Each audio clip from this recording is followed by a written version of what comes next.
Welcome to Bibliophiles Anonymous, Episode 6. I'm Denise. And I'm Jess. And we had a lot of fun last week discussing the banned books, and hope you'll join us for this week where we're talking about The Demon King by Cinda Williams Chima. But we're going to start off with talking about some of the books that we're either currently reading or we just finished, since we kind of skipped that part last week. Yeah. We would have definitely went long last week had we done that. Well, we already went a little bit longer than we usually do, so... But that's okay. It was an important topic, so I think it's okay to give it plenty of time and discussion. So, Jess, why don't you start with something that you're reading? I finally finished The Sin of Shadows by Vicki Pettersson, which was really good, actually, and I'm definitely going to finish the series. I've got book 2 and 3. I got book 2 and put it on Goodreads that I had started it, but I didn't actually start it because I went to the library the next day and found Shadow of Night by Deborah Harkness, which I have been wanting to read for a really long time. It's the second book in her All Souls trilogy. The first one was A Discovery of Witches. The Discovery of Witches was one of those books that I picked it up and thought, oh, I'll read this for a few hours before I go to bed. The next thing I knew, it was 7 o'clock in the morning and I'd finished the book. So, it was that good. I had been really, really wanting the second one, and I had told my library to get it like 2 months ago. And every time I would go over there, it wasn't there. I was like, I'm so sad. They usually get the books I asked for. Well, when I got it, I saw it on the shelf, and I grabbed it, and I started jumping up and down in the middle of the library. First of all, one of my friends made fun of me for that. And then I looked, and it has been checked out ever since they got it in. That's why I haven't been able to get it. They got it, and it came in not long after I requested it, but it's been checked out. But I got it, and I'm about halfway through it, and it's really, really good.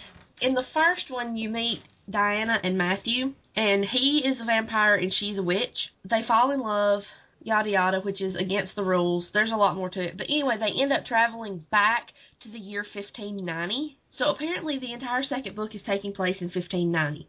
Which is really interesting, and when Matthew was actually alive in 1590, some of his friends were people like Sir Walter Raleigh and William Shakespeare and the Earl of Northumberland. There's another author in there whose name has just completely left me. Christopher Marlowe. I mean, there's a lot of people like that show up in the books, and it's really cool, especially if you're, a geek and you know who these people are. Like some of the things Diana says, Matthew warned her not to call them the School of Night. He's like, William Shakespeare comes up with that as kind of a dig at Christopher Marlowe, but he doesn't do it for a few years yet, so you can't use it yet.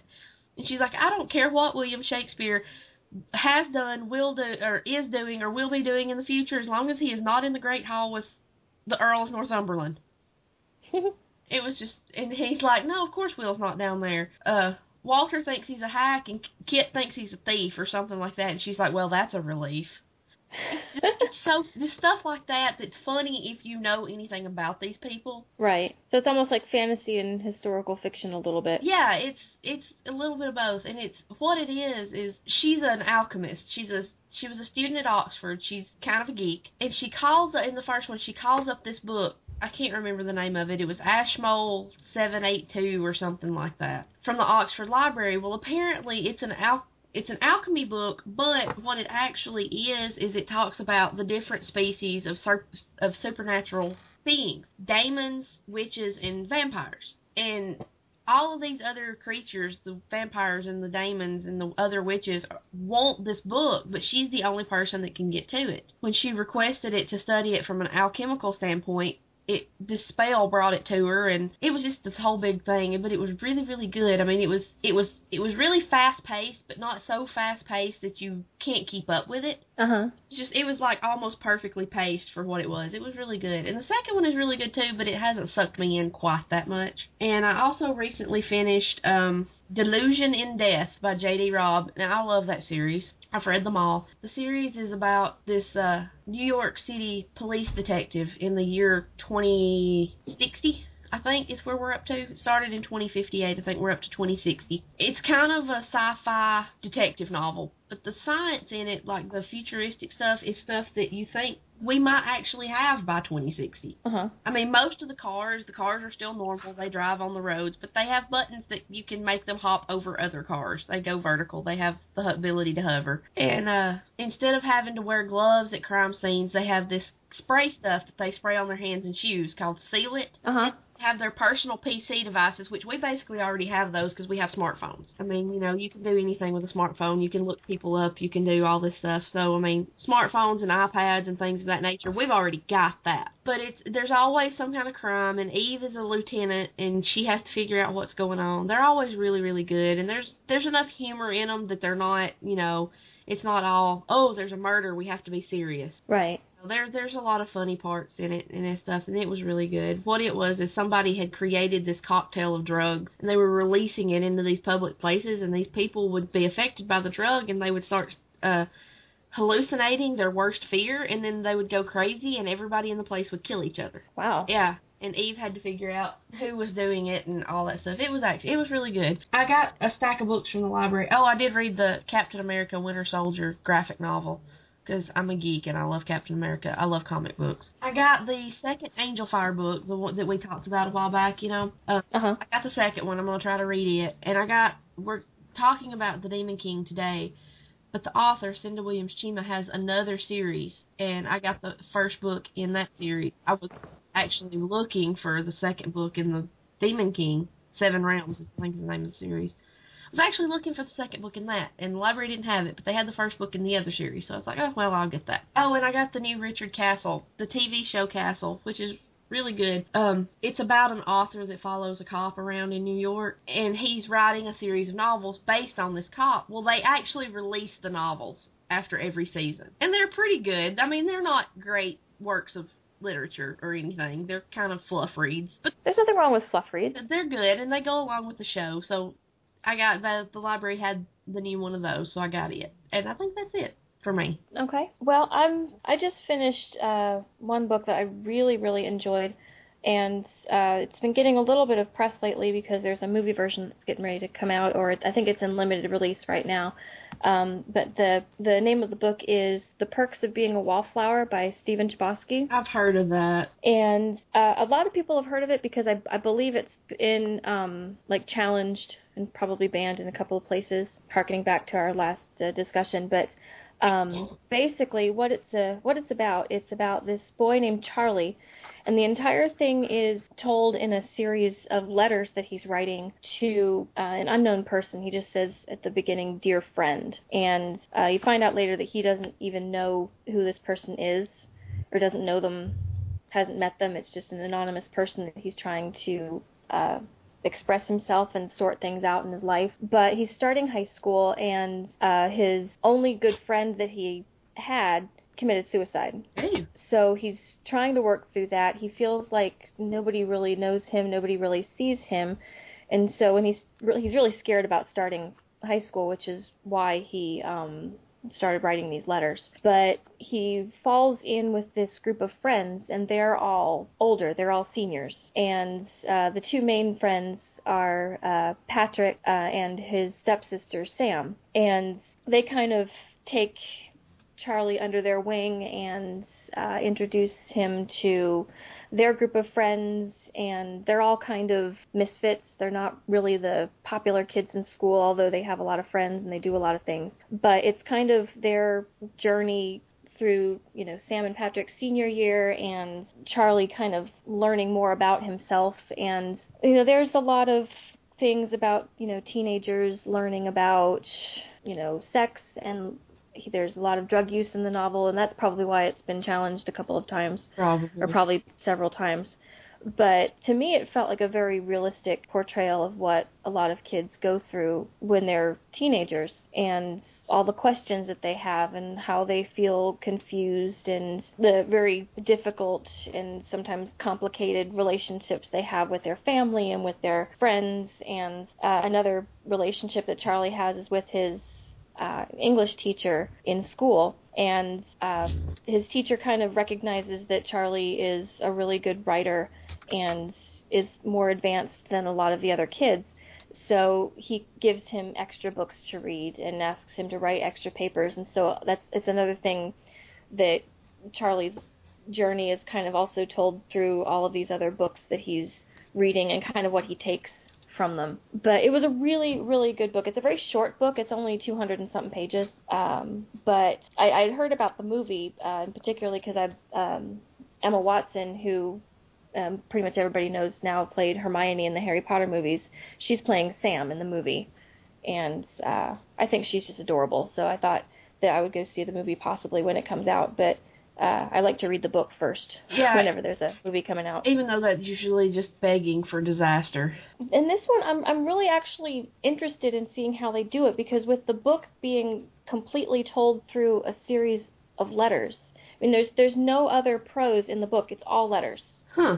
So I'm wondering how that's going to translate to the screen. I mean, there's a lot of very descriptive scenes with dialogue and stuff inside the letters, so I don't think it's impossible. Obviously, it's not, because they did it, but it's going to be interesting to see how it works. Yeah. You know, that's part of the reason why now I'm really looking forward to seeing the movie. But I think there's only one theater anywhere in this area that's playing it so far, so we'll see. The other book that I'm reading at the moment is one, actually I've read it before, actually earlier this year, but I just love it so much, so I'm reading it again.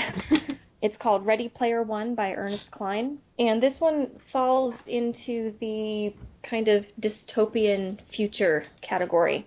It's hard to even say that I mean, I guess you would classify it as science fiction, but it doesn't feel like science fiction. It feels very real. Like, a lot of times you read science fiction and there's a lot of, like, almost like Star Trek-y type stuff where it's like all this crazy technology and you can't even... Yeah. It's like, weird spaceships and you're going into these far distant places, and so you can't really picture it ever happening. But in Ready Player One, it's a future that takes place in America. The main character lives just outside Oklahoma City. And it's almost scary how possible this future could be. There's like massive climate change and energy crisis, and basically so many parts of the city or the country have shut down because there's just not enough resources to power things anymore. And so everybody lives really close to a big city. Huh. There's no suburbs, there's no people living out in the country, because you just can't.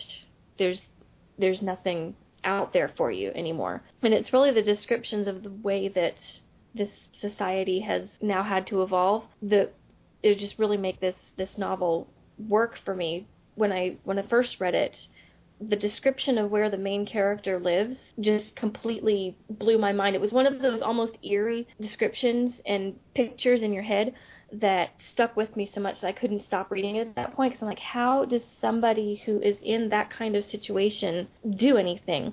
Basically, what they had to do is, he lives in these things called stacks, and it's just outside the city. And what they had to do is, like, if you had like a mobile home park or trailer park, a lot of people, in order to make room for all of the people that kept coming into the big cities, they didn't have a lot of money and they didn't have a lot of possessions, but some of them had mobile homes or trailers or even RVs, and what they just started doing was stacking them one on top of the other. Okay. And the main character, his name is Wade, he lives on the top of a stack that's like 20-something trailers tall. And they're all interconnected by this scaffolding, and he talks about that they have a double wide, which is right now holding, I think, 4 families in it. And but he says it like, so we have plenty of room. So you think, well, that means that people have it worse. Wow. And he talks about how it's not you have to be careful when you're climbing down. There's a walkway and there's all these different ways to get down, but you have to be careful because collapses aren't uncommon. So it set everything up for that. Everything about life is so precarious. Like, even where you live, and it could just be your stack, like the one next to you could fall over and knock into yours, and it could just be a domino effect. So everything seems really, really bleak, except for this. Well, it started out as a video game that was called The Oasis, and it was developed by this man, James Halliday. And it's basically what everybody thought virtual reality was going to be. Yeah. You put on like a visor and these gloves, and you can move through this virtual world, and it looks almost as real as the real world. Well, once everything in the real world started getting so bad, a lot of people just started completely living their lives through this video game called The Oasis. Huh. And it grew and it grew and it grew, and of course James Halliday got filthy stinking rich. Like, now Wade goes to school in The Oasis because they developed a school system there where you can attend class, and like if you're in your history class, he's in your history class, and he actually takes them to ancient Egypt, and you can actually see it and move around something that looks like ancient Egypt. So they were able to, take this video game technology and make it like basically this whole other world where people spend most of their time because the actual real world is so terrible now. Well, what you find out in the very beginning of the book is that James Halliday has died, and he has billions of dollars, but he has no family, and he has no heirs. So what he decided to do was to create a contest, and he hid inside the Oasis. Now, the Oasis is huge. There's thousands and thousands of worlds created in the Oasis, and it's anything from like you have a planet that looks like Middle Earth. You have a place that looks like World of Warcraft place.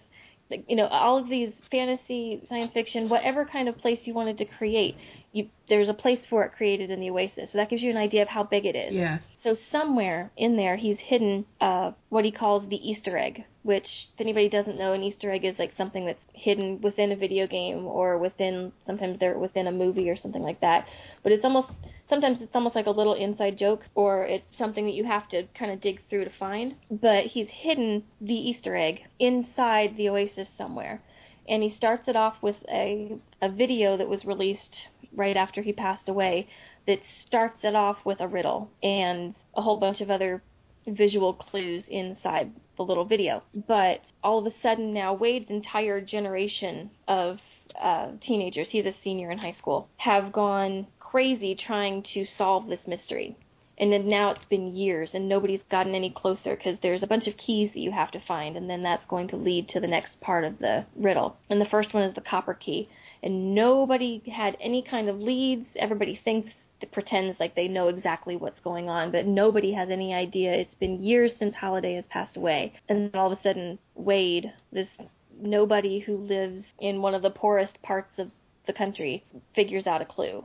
And he's the first one to score points, I guess, in the contest. And so all of a sudden he has instant popularity. Everybody's trying to find him, trying to figure out what he's doing, how he's finding this stuff. And there's also another company that's trying to gain access to the Oasis, because the Oasis is free. Anybody can use it. And they want to try and take over the Oasis and basically monetize it. So they have a whole team of people that are trying to find the Easter egg and gain control of it. So you have kind of this battle. You have all these independent egg hunters, which go by the name Gunters. And then you have this corporation that's trying to track them down, follow them, get clues.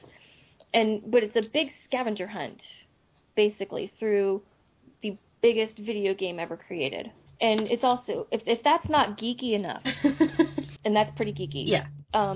Halliday was obsessed with the 80s. That was the decade he was a teenager. So a lot of his clues are all about these random pop culture things from the 80s, from TV shows to movies to music. So there's all of these 1980s pop culture references just all through it. That's kind of cool. It's so much fun.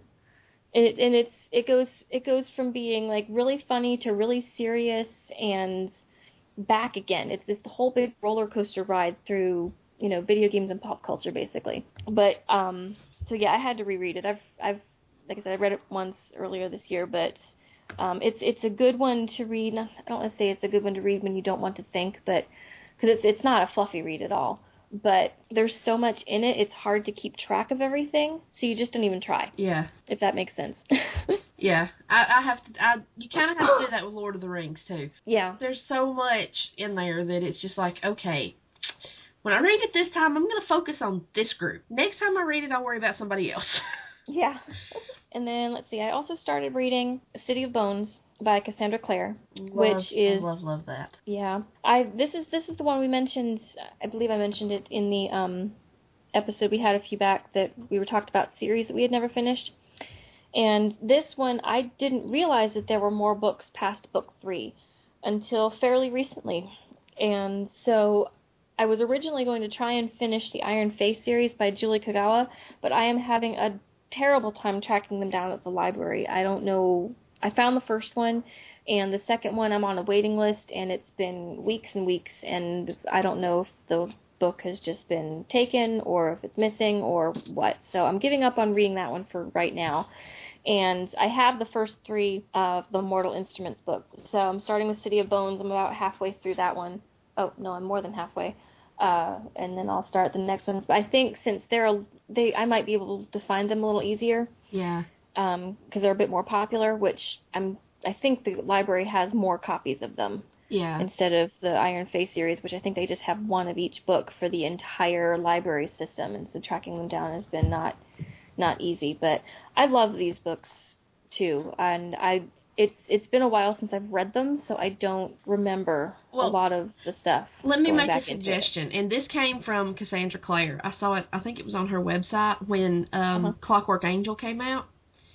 Clockwork Angel and the 4th Mortal Instruments, which is City of Fallen Angels, maybe? No. Is it City of Lost Souls? Yeah, I think City of Lost Souls is the 4th one, and then City of Fallen Angels was 5. Anyway, Clockwork Angel and the 4th Mortal Instruments came out about the same time, and the series are not directly related, but they do interconnect, and she said that it's a lot more fun if you'll read Clockwork Angel before you read the 4th Mortal Instruments book. Because fourth Mortal Instruments was City of Fallen Angels. Okay, it was. Okay. City of Lost Souls was the 5th one. Okay, I get it backward. I get confused. There's so many of them. But read Clockwork Angel before you read City of Fallen Angels, because some of the people that are in Clockwork Angel are mentioned in City of Fallen Angels. Okay.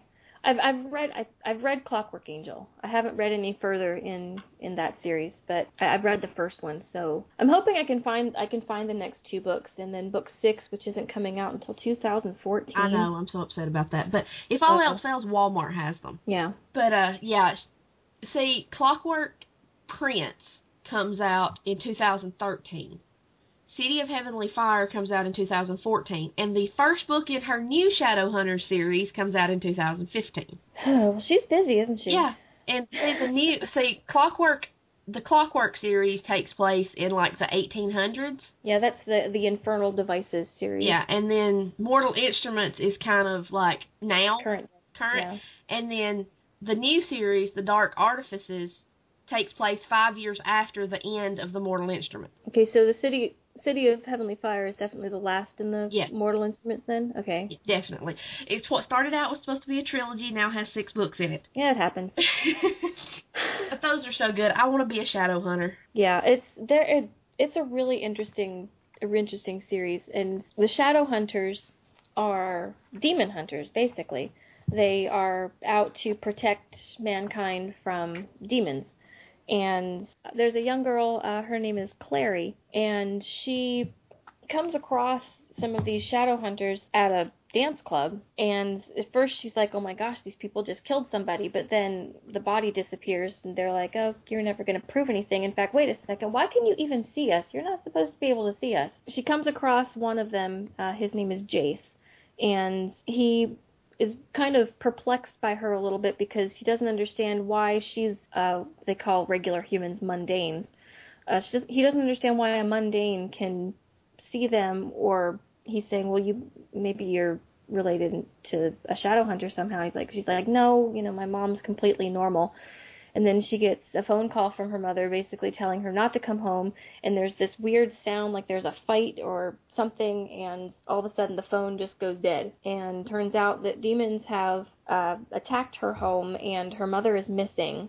They don't think she's dead because, why would they have taken the body if she was dead? But now Clare is trying to learn why these people seem to know about her and why the shadow hunters, why they're there and what they're doing.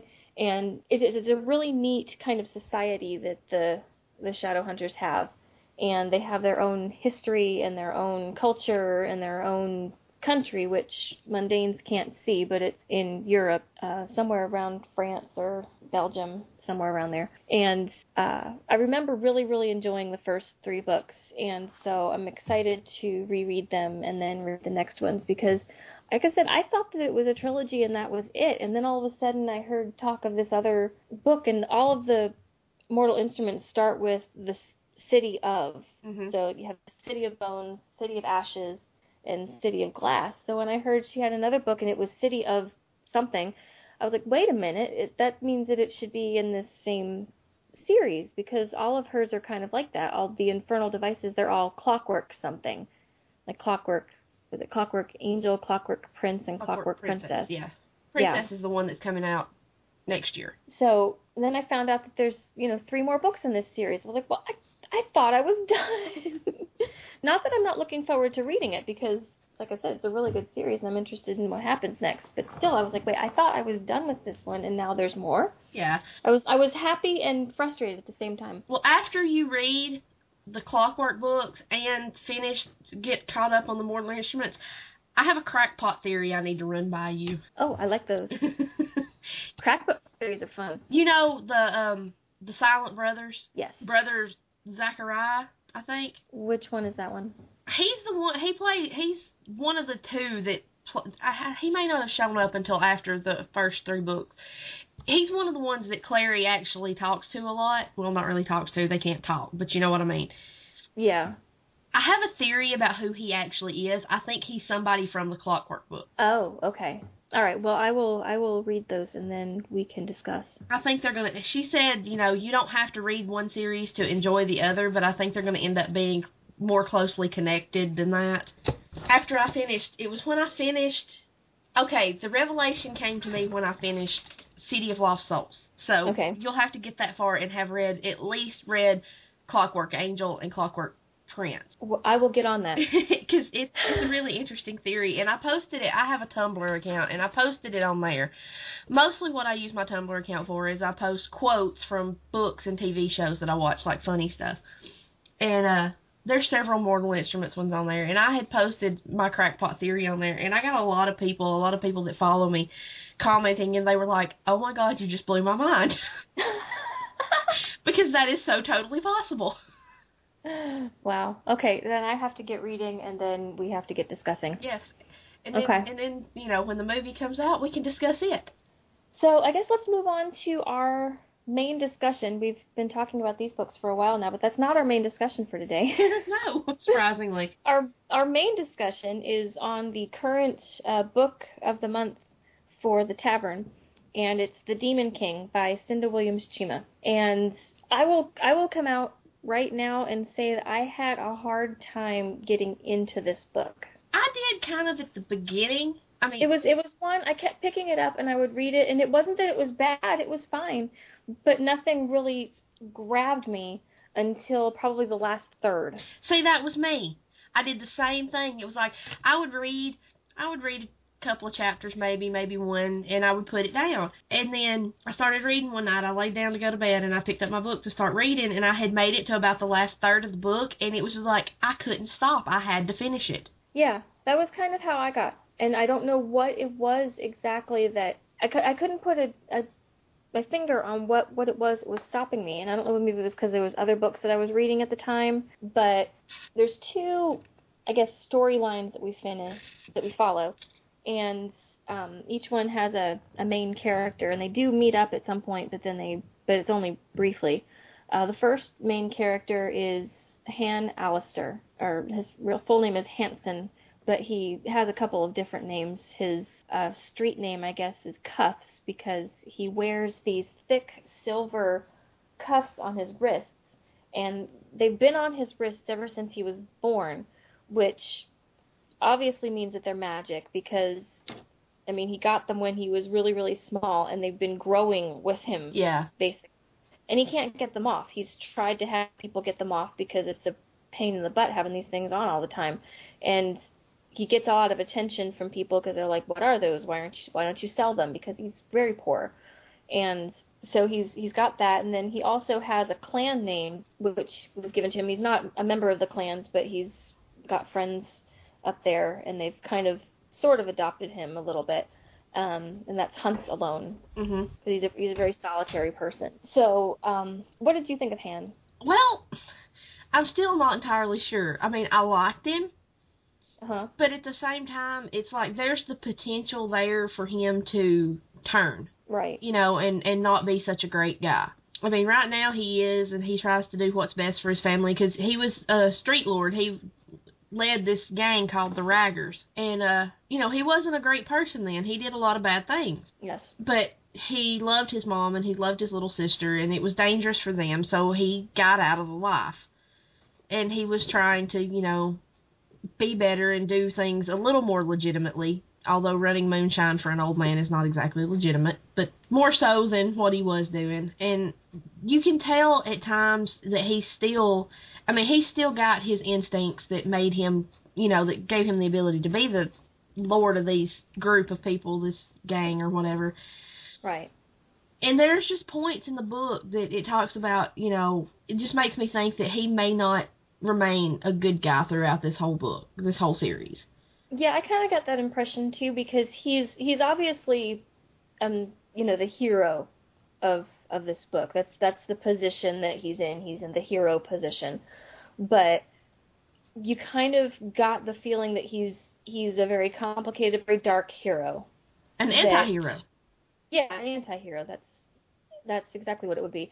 And so I don't know if he's going to stay that way, because I don't want to give away the reveal at the very end when you find out exactly who he is, because that was a twist that I never saw coming, and in hindsight I'm like, how did you not figure that out? It was so bloody obvious. Well, see, I had sort of figured out part of it. I didn't exactly expect him to have that blood relationship too that he had. Right.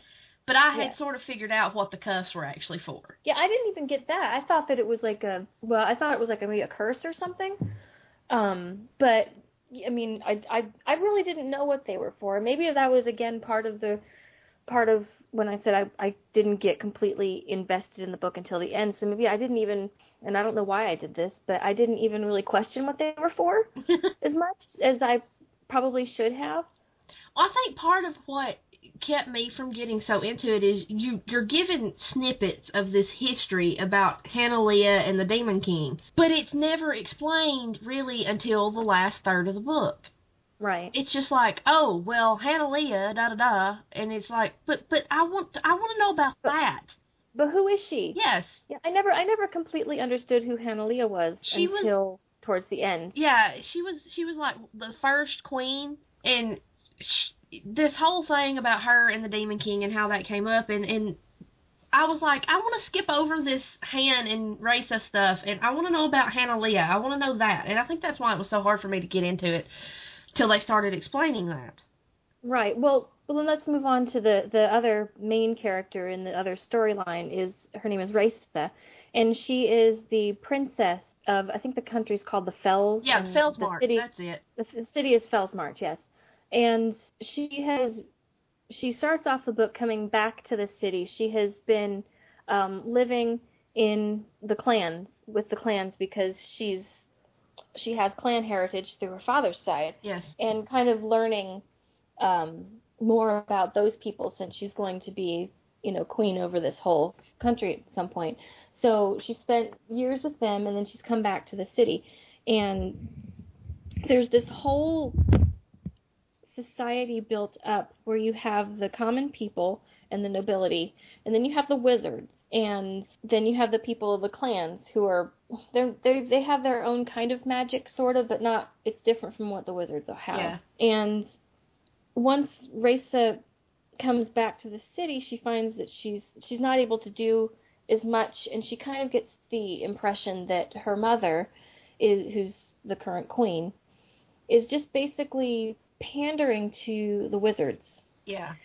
Now, Raisa's father, like I said, he's a member of the clans, and he's absent for most of the book, and you can just see that her mother is getting closer and closer to the High Wizard, and Raisa has sort of a relationship with the High Wizard's son, named Micah, and you can tell that they're plotting something, but you never exactly know what it is. But another thing, like you were saying, Raisa mentioned several times about how she wants to be like Hannah-Leah, and I think the rooms that she has at the castle, they used to be Hannah-Leah's. And so she keeps talking about Hanalea in this history, so you know that it's important, or at least it's important to Raisa, but you never completely understand what it is. Yeah. And I think that's part of what frustrated me. It's like, okay, either quit talking about it. Or explain it. Or tell me what it is. And I really like Raisa. I mean, she's kind of the stereotypical strong-willed princess with a weak mother. But I still liked her. You know, she had a lot of spunk. Yeah. You know, and I don't know even so much that her mother is weak or her mother is just being controlled by the wizards. Yeah. Either way, I guess it doesn't matter. And her friend, Amon. Yes. Yeah. He's the son of the captain of the guard? Yes. Yes. If I read the rest of the series, I'm probably going to love him to bits before this is over with.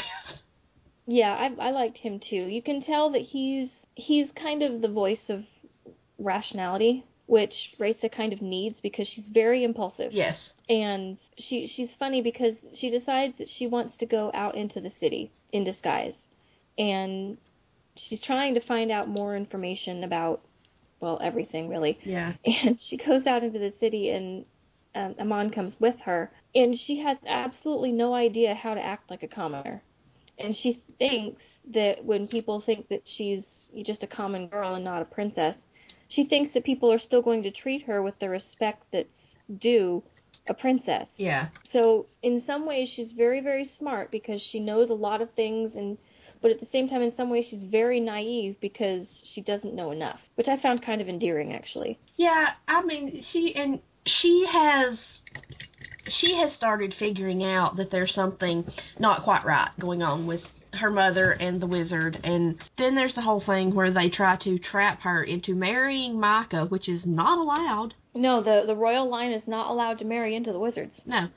It's against the law. And, you know, she manages to get out of that. She runs away, and that's kind of where the book ends. Yeah, her and Han do meet briefly while she's going out into the city in disguise. Yeah, he kidnaps her. Yeah, he kidnaps her as a means to escape from somewhere.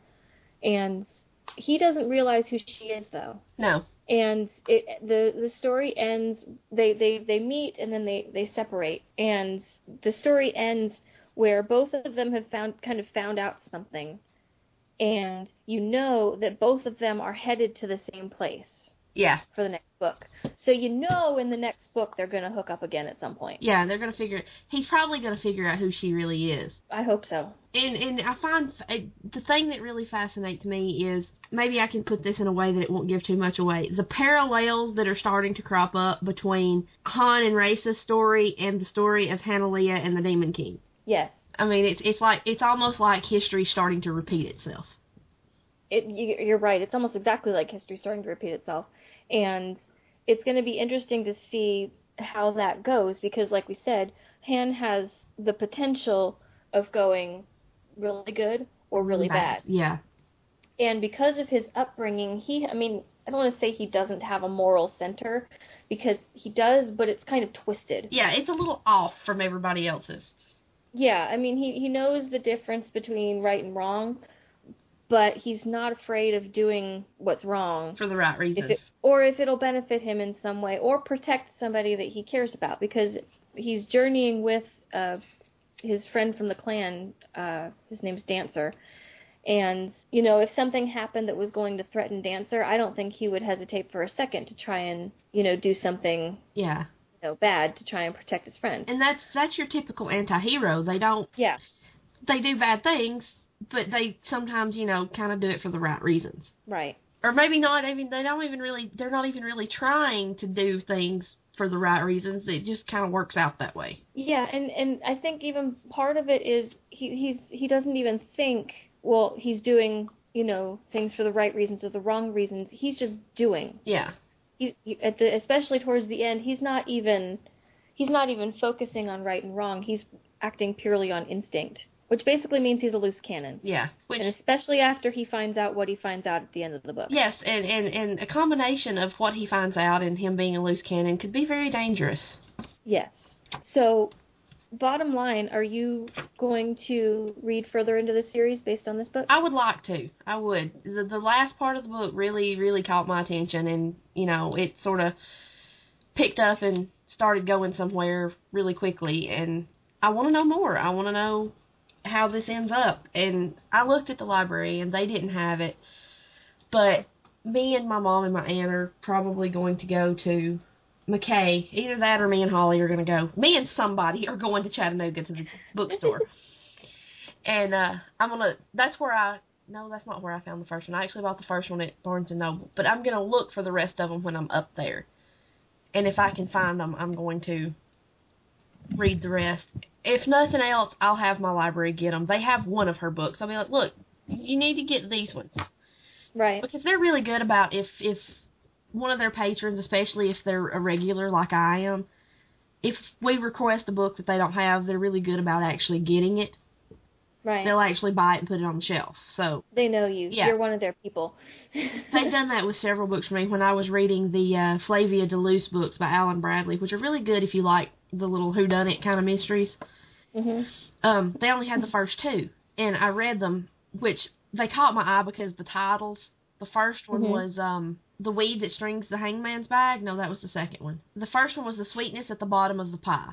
And the second one was The Weed That Strings the Hangman's Bag. And then there was I Am Half Sick of Shadows and A Red Herring Without Mustard. It was the titles that caught my eye. The titles are very interesting. They're about an 11-year-old girl who is a whiz at chemistry. She has a penchant for poisons. She loves poisons. And it's about her and her adventures. It's set in the 50s in England. And it's about her adventures in their little village and the stuff that happens and how she helps solve some of the crimes that take place. They're really good. But anyway, they only had the first two, and I told them, I was like, look, y'all have these, y'all have the first two, you don't have the last two, and I would really like to read them. So she wrote down what they were, and the next time I went, they had them. So, and they got the Deborah Harkness book for me. So if I can't find them, then I'm going to get the library to get them for me. Well, I'm probably going to, I want to read the next book, but I'm not rushing out to go get it. Yeah. I don't want to say that I'm lukewarm to it because I did enjoy it, especially the last part. But it's not like, I'm trying to think of a good example. Well, okay, it's not like The Mortal Instruments where I borrowed the first book actually from a friend of my mother's. My mom read it first and she said, you know what? It's really dark and twisted and weird. You'd love it. To which I said, thanks, Mom. But then I actually read it and I loved it. I'm like, thanks, Mom.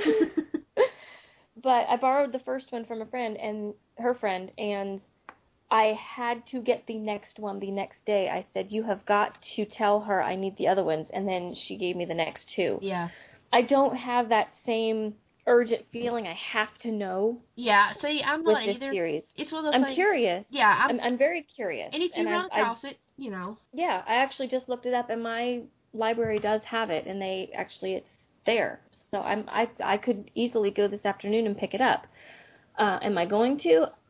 I don't know yet, because I've got a lot of other things that I'm reading. Yeah. It's not like one of those books where I have to stop everything I'm doing and read the next one right now. Yeah, it wasn't for me either. I mean, it's good, and I would like to read the rest of them. It's very good. And I would even say it's very good. I'll put it in my book, and I'll look for it when I go to McKay. If I find it, then I'll buy it. Well, not really buy it, because I don't actually buy things there. I take things in trade.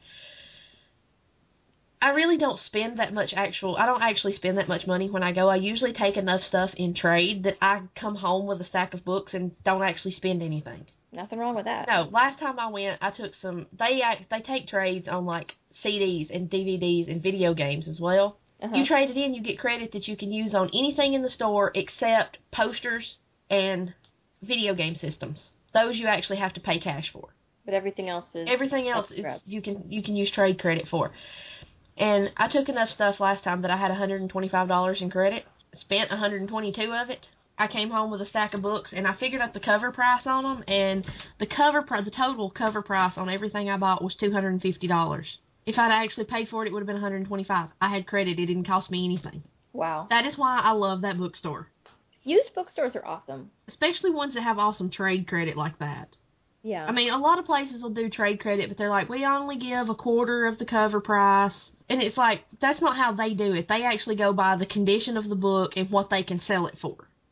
Right. So, I mean, you actually get decent credit. I mean, you can take a box, especially if you read the kind of stuff we read, like mostly the science fiction and fantasy kind of stuff. Uh-huh. That stuff they can sell for a higher price, so you get more credit for stuff like that.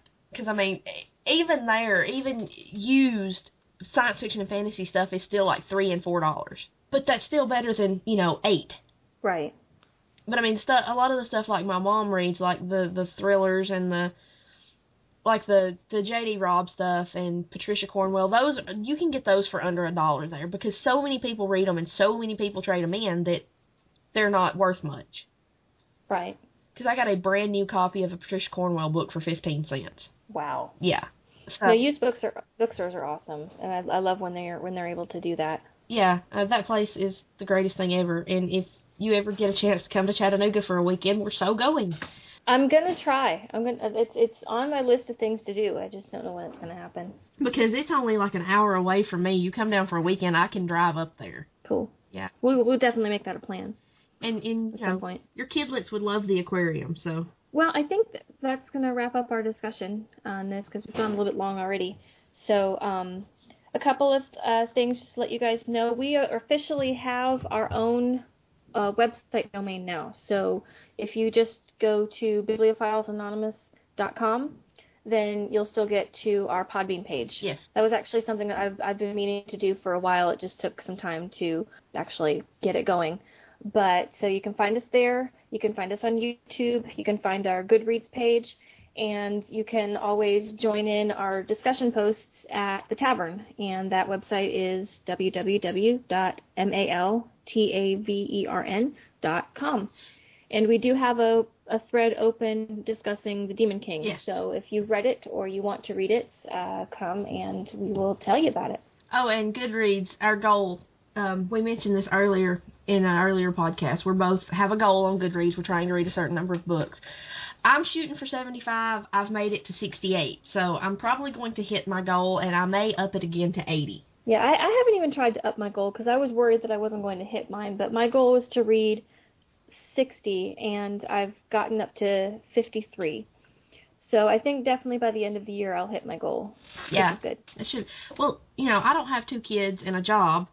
So I've been able to read more. My original goal was 60, and I upped it to 75. And if I hit 75 before the end of the year, I may shoot for 80, because by the time I read all of these that I got from the library, I'll be on 71, plus the one I own that I started. That'll be 72. So that only leaves me 3 to reach my goal, and I still have 2 months before the end of the year. So yeah, you'll be fine. I'll probably end up raising to 80. I probably won't go any higher than that, though. Alrighty, but anyway, so if you liked our podcast, please subscribe to us in iTunes. You can also subscribe to us on YouTube as well.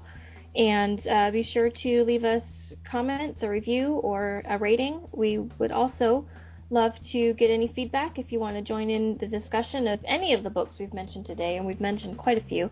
You can email us at bibliophiles.podcast@gmail.com. And we can read some of your emails on next week's show. And if you have any book recommendations that you would like us to read and discuss, we'd be glad to get those too. Absolutely. Anything you want us to talk about, if you have any questions for us, just let us know. All right, and that should do it for this episode. That's it. Thanks for listening, and we'll see you next time. Bye. Bye.